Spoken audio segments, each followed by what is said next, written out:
నమస్తే, welcome to meta plus. ముందుగా ఈ వీడియోని లైక్ చేయండి, షేర్ చేయండి. మరిన్ని ఇంట్రెస్టింగ్ సినిమా అప్డేట్స్ కోసం అండ్ సినిమా రివ్యూస్ కోసం please subscribe to meta plus. ఇక మ్యాటర్లోకి వస్తే ఈరోజు మనం మాట్లాడుకోబోయే టాపిక్ ఎన్టీఆర్. ఎందుకంటే ఇప్పుడు సోషల్ మీడియాలో ఎక్కడ చూసినా దేవర్ గురించి, ఎన్టీఆర్ గురించే మాట్లాడుకుంటున్నారు. ఎన్టీఆర్ గ్రాఫ్ ఇప్పుడు అమాంతంగా పెరిగిపోయింది. ఎట్లా అంటే 6 ఏళ్ల తర్వాత, అంటే అరవింద సమేత తర్వాత సోలోగా ఎన్టీఆర్ సినిమా లేదు. మధ్యలో RRR వచ్చినా అది మల్టీ స్టారర్ మూవీ. సో ఇప్పుడు వచ్చిన దేవరకి విపరీతమైన రెస్పాన్స్ వస్తుంది. సినిమాకి డివైడ్ టాక్ వచ్చినా సరే కలెక్షన్స్ పరంగా దేవర సంచలనం సృష్టిస్తున్నాడని చెప్పాలి.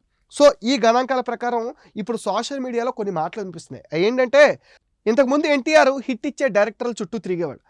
ఎలా అంటే సింహ సినిమాతో హిట్ కొట్టిన బోయపాటితో దమ్ము సినిమా చేశాడు, కానీ ఆ సినిమా అంతగా ఆశించిన ఫలితం రాలేదు. అలాగే చిన్న డైరెక్టర్, కొత్త డైరెక్టర్ కందిరేగితో హిట్ కొట్టినటువంటి సంతోష్ శ్రీనివాస్ని రభస సినిమా డైరెక్షన్ ఛాన్స్ ఇచ్చాడు. ఆ సినిమా కూడా పెద్దగా ఆడలేదు. ఈవెన్ గబ్బర్ సింగ్ లాంటి బ్లాక్ బస్టర్ కొట్టిన హరీష్ శంకర్తో కూడా ఇమీడియట్గా రామయ్య వస్తావా అయ్యా అంటూ ఒక ప్రాజెక్ట్ చేశాడు. సో ఆ డైరెక్టర్ కొన్ని హైప్ కలిసి వచ్చి ఇండస్ట్రీ రికార్డ్స్ క్రియేట్ చేయొచ్చు, లేకపోతే ఒక మంచి హిట్ అందుకోవచ్చు అనే ప్రాసెస్లో ఎన్టీఆర్ అప్పట్లో ప్రయత్నం చేసేవాడు. కానీ అట్లా చేసిన జానర్లో ఏ ఒక్కటి విజయ తీరాలు చేరలేదు. ఆ విషయం మీకు కూడా తెలుసు.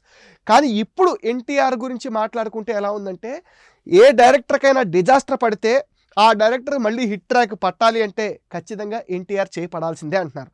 పూరి జగన్నాథ్కి టెంపర్ ముందు వరకు వరుస ఫెయిల్యూర్స్తో సతమతం అవుతున్నాడు. హార్ట్ అటాక్ కావచ్చు, ఇంకా వేరే మూవీస్ కావచ్చు.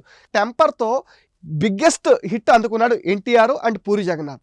గబ్బర్ సింగ్ తర్వాత గబ్బర్ సింగ్ సీక్వెల్గా బాబీ డైరెక్షన్లో సర్దార్ గబ్బర్ సింగ్ సినిమా వచ్చింది. ఆ సినిమా డిజాస్టర్.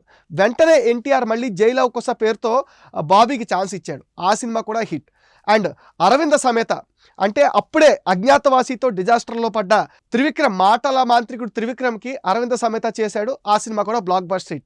ఈవెన్ సుకుమార్ కూడా నేనొక్కడే లాంటి సినిమా తీసిన సుకుమార్కి కూడా నానక ప్రేమతో లాంటి సినిమా ఇచ్చాడు. ఆ తర్వాత సుకుమార్ గ్రాఫ్ ఎలా ఉందో మనం అందరం చూసాం. ఇప్పుడు కొరటాల శివ, ఆచార్యతో డేలా పడ్డ కొరటాల శివకు సినిమా ఇస్తున్నాడని ఇండస్ట్రీలో చాలా రూమర్స్ వినిపించినాయి. ఎందుకంటే RRR తర్వాత ఒక చరిష్మా సంపాదించుకుని గ్లోబల్ వైడ్గా మార్కెట్ క్రియేట్ చేసుకున్న హీరో కొరటాల కోసం వెయిట్ చేయడం ఏంటి? ఆల్రెడీ ప్రశాంత్ నీల్ ఫామ్లో ఉన్నాడు. ప్రశాంత్ నీల్తో సినిమా చేస్తే బాగుంటుంది, మరింత స్పాన్ ఉంటుంది, రికార్డ్స్ క్రియేట్ చేయొచ్చు అని ఇన్ని చెప్పినా సరే ఎన్టీఆర్ మాత్రం జనతా గ్యారేజ్ తర్వాత కొరటాలతో సినిమా చేస్తానని మాట ఇచ్చాడు. ఆ ఇచ్చిన మాట ప్రకారమే కొరటాల కోసం ఈవెన్ కథ రాసే స్టేజ్ అప్పటి నుంచి దాన్ని ఒక పాన్ ఇండియా ప్రాజెక్ట్గా మార్చడంలో కూడా ఎన్టీఆర్ దగ్గరుండి అన్నీ తానే హీరో అండ్ కొరటాలను ఎంకరేజ్ చేయటం, ఆ బ్యాక్లాగ్, ఆచార్య బ్యాక్లాగ్ నుంచి బయటికి రావడం వరకు ఎన్టీఆర్ అన్నీ తానే చేశాడు.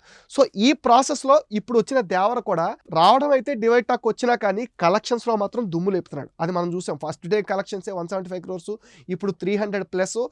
రేపు సెలవులు కూడా రాబోతున్నాయి కాబట్టి ఇది ఇంకా మరింత పెరిగే ఛాన్స్ అయితే వినిపిస్తుంది. అంటే ఇప్పుడు మొన్నటి వరకు ఎన్టీఆర్ హిట్ కోసం హిట్ డైరెక్టర్ల చుట్టూ తిరిగాడు, అది వర్కౌట్ అయ్యేది. కానీ ఇప్పుడు ఎవరైతే డిజాస్టర్స్లో ఉన్న డైరెక్టర్లు కనుక ఎన్టీఆర్ చేపడితే హిట్ దొరుకుతుంది అన్న ఒక సెంటిమెంట్ అయితే ప్రస్తుతానికి నడిపిస్తుంది. ఎందుకంటే ఈ లైనప్ చూసుకున్నట్టయితే ఒక త్రివిక్రమ్ కావచ్చు, కొరటాల శివ కావచ్చు, పూరి జగన్నాథ్ కావచ్చు, బాబీ కావచ్చు, వీళ్ళందరికీ హిట్స్ ఇచ్చాడు.